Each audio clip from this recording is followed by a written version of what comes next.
You are watching the press preview, a first look at what's on the front pages as they arrive. It's time to see what's making the headlines with the Deputy Editor of Conservative Home, Henry Hill, and the Daily Mirror columnist, Susie Boniface. They'll be with us from now until just before midnight. So let's see what's on some of those front pages for you now. The Telegraph reports on world leaders insisting that Vladimir Putin must pay for the murder of opposition leader Alexei Navalny. The Financial Times points out that Mr. Navalny died suddenly in an Arctic prison. The Mail sums up the words of his widow: "Putin will pay for what he did to my husband." It's a virtually identical headline for the Express. And the Eye has the simple headline, "Murdered by the Kremlin," in inverted commas. Turning to other news, the Mirror has word of Prince Harry's interview on American TV, in which he suggested the King's cancer diagnosis could lead to a reconciliation for his family. The Times describes Harry as seeking a royal return to heal the rift with his father. And on a lighter note, the Star carries allegations that a darts player has been doing something very rude and smelly to put opponents off their game. And a reminder that by scanning the QR code you'll see on screen during the programme, you can check out the front pages of tomorrow's newspapers while you watch us.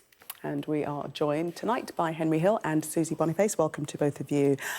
Let's start with the story that's on every front page, and this is the death of Alexei Navalny in that Arctic prison. Susie, take us through what we know, or at least what we're being told. Well, in December, Navalny seemed to disappear. He was having regular meetings with his lawyers in prisons that he was in, and then he just sort of disappeared off the radar for a bit. And it was expected that he had probably been shifted to a different penal colony. It's one of the things that Putin does with his opponents. He likes to move them around and keep people on their toes and not tell them where they are.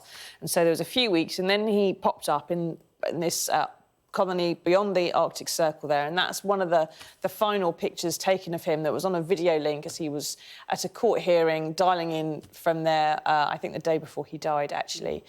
So he surfaced there. His lawyers said, well, now we know where he is, at least we can talk to him again and make sure he's safe and he's all right and he's healthy. And then the first reports are suggesting that he went for some exercise in the prison exercise yard, felt unwell, in quote marks, when he came back, because he'd had something done to him out there, fell unconscious, and now it's the Russian prison service has declared that he died. Now, it hasn't been confirmed and verified. His lawyers are on the way to the prison to see if they can gain access to the body and identify it and so on. But it does seem like he has been killed either as a result of his many years of mistreatment at the hands of the Russian regime. You know, he had Novichok put in his underpants 4 years ago. It takes a lot. That's going to take a knock on your lifespan. Or that something has happened to him while he's in that penal colony, something worse. And that's one of the things, obviously, his lawyers are going to be looking at, if they can get access to his body, is any marks or wounds or injuries or anything that are on there.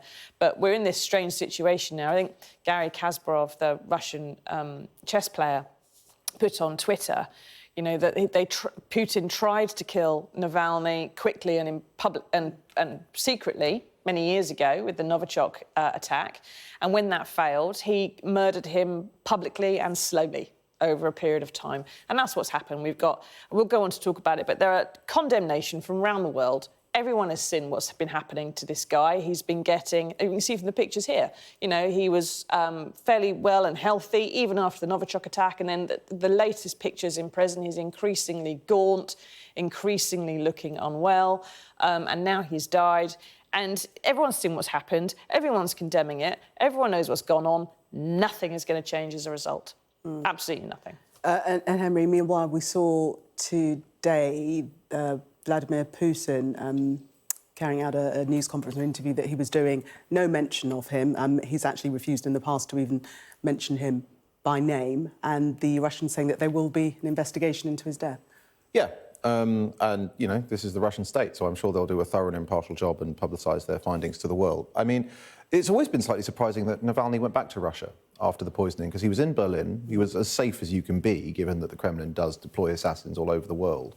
And he decided to return. And I think that when he made that decision, he must have known that something like this was certainly a possibility. It's strange, the timing, because as Susie said, he's been in prison for years and he's not going anywhere.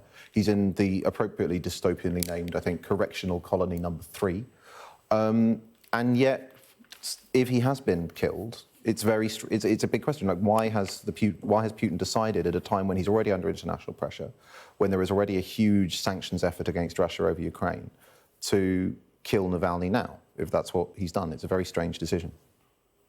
But we know that he doesn't care what the West thinks. He doesn't care, no. We do know, I mean, shouldn't even be worth saying, but we know that Vladimir Putin is a mobster. He's a thief. He's a murderer. He has been welcomed at the top table of world politics. Our current Foreign Secretary, David Cameron, greeted him on a state visit in 2013, albeit before the Salisbury attack and so on.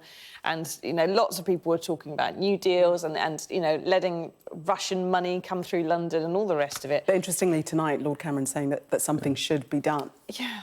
I wonder who could have done something a bit sooner. But just even on mobster logic, like, I'm not saying that Putin's a good guy or anything, but just even on his own dictatorial logic, like, what signal is this sending and to whom? Yeah. Because no one was talking about Navalny. You know, there's so many things that Russia's been doing wrong. No one's been talking about Navalny for a while, really. And all of a sudden, he's on every front page. Doesn't that make us think, perhaps, that this is not natural causes, but that he's died without Putin's direct intervention? He's died as a result of the treatment that's just had too much of an impact on him, perhaps, over those years. Well, we don't know yet. Yeah, I do think that is. I do think that is. And that's perhaps why the timing seems to be a bit off. But I think there are there is possible talk about re-elections and so on in Russia. It may well be that Putin, who is, you know, he's not as strong as he was. He's had a failed coup that was led against him. He is leading a country that is the most sanctioned in the world. He is shunned by everybody. He is not winning, but also not losing in Ukraine. He's absolutely stuck and bogged down there. His best hope is that the rest of the world stops helping Ukraine. And he appears to have some kind of illness of his own, Parkinson's or something like that. And so perhaps he just thought he doesn't want Navalny there as this threat anymore, and he does just want to rub him out. And it's a sign of weakness if that's the case. That's what Navalny predicted many years ago when he went back. He said, well, if they kill me, it's because we're stronger. The Mail focusing on the words of Navalny's widow, Yulia, who spoke at the Munich Security Forum today, very bravely, through tears, and basically saying that Putin will pay for what he's done to her husband. Yeah, but how? I mean, this is the thing about Russia, is that within, maybe the regime is fragile, but change can only come from within Russia, and Russia is, compared to Western experience, a very alien country in very many ways, and there's been no sign to date of the kind of mass popular resistance that you, for example, saw in Ukraine, when the pro-Kremlin regime in Ukraine was ousted. And the other thing about Russia, and obviously this sacrifice is very tragic, but I think sometimes we just think, the Russian leader of the Russian opposition, and therefore we assume Western values and so on and so forth. But this man was an ultra-nationalist. If you actually look at his politics and you look at the footage of the demonstrations that he was leading, where they're all waving Tsarist flags. So even the kind of change that Navalny represented was not the sort of shift towards a country that we might have hoped for in the 90s, where Russia was becoming a quote-unquote ordinary member of the global community. It was still a very, very right-wing ethno-nationalist government that this man was touting when he was leader of the opposition. So it's hard to be optimistic about Russia. I really hope things change, not least for the sake of ordinary Russians as well as Ukrainians. But the odds of change coming from within the system at the moment seem very slim. Yeah. I mean, this was their opposition leader, as best that they had. And he was capable, I think we heard on Sky earlier on, of bringing thousands of people onto the streets. Mm-hmm. It's not enough. Thousands doesn't really get you anywhere in Russia. You need millions of people on the streets or nothing's going to change. We've had 100 arrests, protests in 8 different cities. That's, 10, 12 in a city arrested? That's not a big worry for Putin. We've got already massive sanctions all over them. We've got already all these condemnations. They don't do anything. We already know that everyone who upsets Putin falls out of a window, or their plane gets blown up, or they get Novichok dropped in their underpants or on their door handle. He's done it in countries around the world. He's acted with impunity. He's never been punished. And the reason for that is, as Henry just pointed out, there's no one really to replace him. You know, cut the head off this particular snake, then the mobsters underneath him just start fighting amongst themselves, and it gets even worse. So he is at least, you know, he is the plug on a very horrible swamp, which he made himself, and that there is no better option. And so we are stuck with in a world where billions of people are led by a mobster, and he's allowed to carry on murdering people in public. On the point of international support and help that Eula's calling for and called for today in her speech, and with Lord Cameron saying that something should be done, what do you think the likelihood is that there will be some form of I don't know, sanction or protest against what has happened? What can the international community do? Well, the interesting thing is, like, what's left? Because the Western world has already subjected Russia to unprecedented levels of sanctions. You know, we've seized Russian central bank assets. Now, during World War II, we did not do that to Nazi Germany. That is a complete break with the entire international sanctions regime that has ever existed before. Every single senior member of the Russian regime is under travel sanctions and personal sanctions. They're all hiding their assets in Dubai and other places already. So it is, I think, a really difficult question of, like, we're already hitting this regime with basically every economic instrument we have. What else can we possibly do? I don't know. Well, there are two other things that could happen. So the first is, I think we've already heard on Sky that experts have been saying, well, look, this is why Biden has to let $60 billion worth of armaments and help go to Ukraine, because if you don't defeat him in Ukraine, he's going to roll through Europe, and you have to. That's what the world can do. That's what stops him. That's what will depose Putin. That's what will end his regime fairer than anything else if he loses that war, and actually loses it very decisively. So you've got to do that. You've got to fund Zelensky in the war in Ukraine. The other thing is that there are multiple court cases going on around the world with all those frozen assets, and trying to get reparations for Ukraine. And there are legal firms, human rights legal firms, who are battling to get those courts and get those motions filed and to seize those assets. Now, why don't we have the G7 governments who are hosting, or who have allies who are hosting those assets that have been frozen, just say, right, we're going to have them, we're going to use that money, and that's going to... central bank assets, or do you mean like privately held assets? Privately held assets. There's the people that have been sanctioned under the regimes. Yeah. And so, you know, there's a good legal reason to seize those, to get those jurisdictions actually... At the moment, it's all stuck. It's all stuck in legal blah, blah. And if they can find a way to get those assets and actually start confiscating them, taking the assets. How would you bring down Al Capone? Well, you found his tax fraud, right? So you've got to start taking his wealth away. You've got to start taking his base away and taking the support away from within the mob. And then he crumbles. But what do we get when he crumbles? Just more hell. Susie and Henry, for the moment, thank you. We're going to take a break, but coming up, the former US President Donald Trump is expected to respond to being handed a $350 million fine. Stay with us.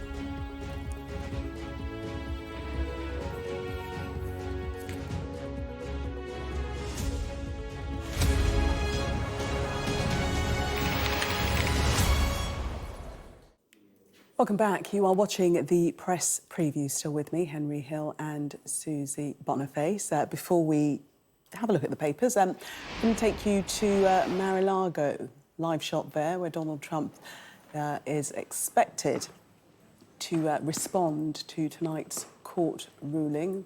That is the former president's home. We're expecting him to make a statement following that fine of $350 million issued to him today, and the barring of him operating a business for 3 years in the city and state of New York. So we'll keep an eye on that, and as soon as he makes an appearance, we'll pop back to West Palm Beach, Florida.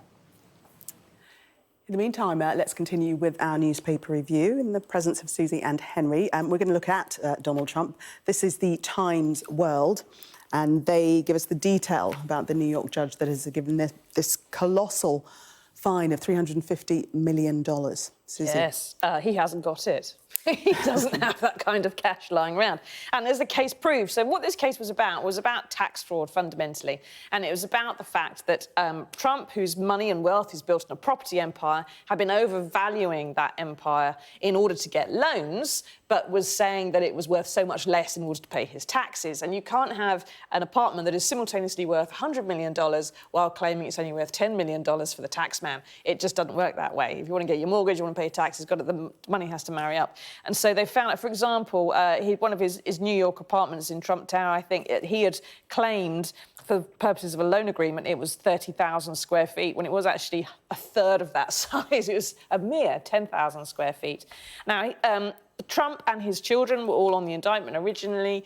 They claimed not to have any awareness of it, and then it was all done by the accountants, so I don't know kind of thing. But the judge sort of decided really that this was fairly egregious. It's a discrepancy of this order of magnitude by a real estate developer sizing up his own living space of decades can only be considered fraud, he said. There's no way that anyone could possibly think that any of this stuff was true, and then sign the documents and all the rest of it.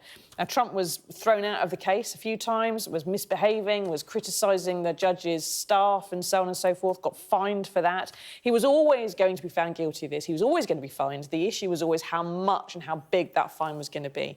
And the size of the fine, by comparison with other cases like it, is really big. And what's really punishing as well is that order that he cannot conduct business in the city and state of New York anymore.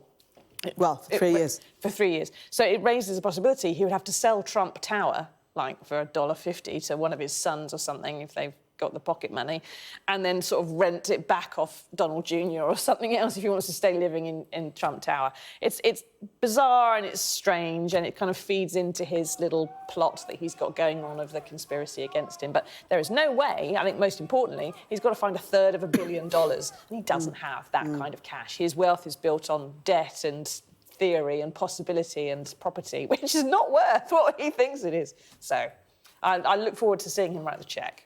He said about the false statement about the size of his Trump Tower home, that was probably down to a simple mistake by someone forgetting to take into account elevator shafts and different things. Pointing at the judge, he declared, "You ruled against me without knowing anything about it."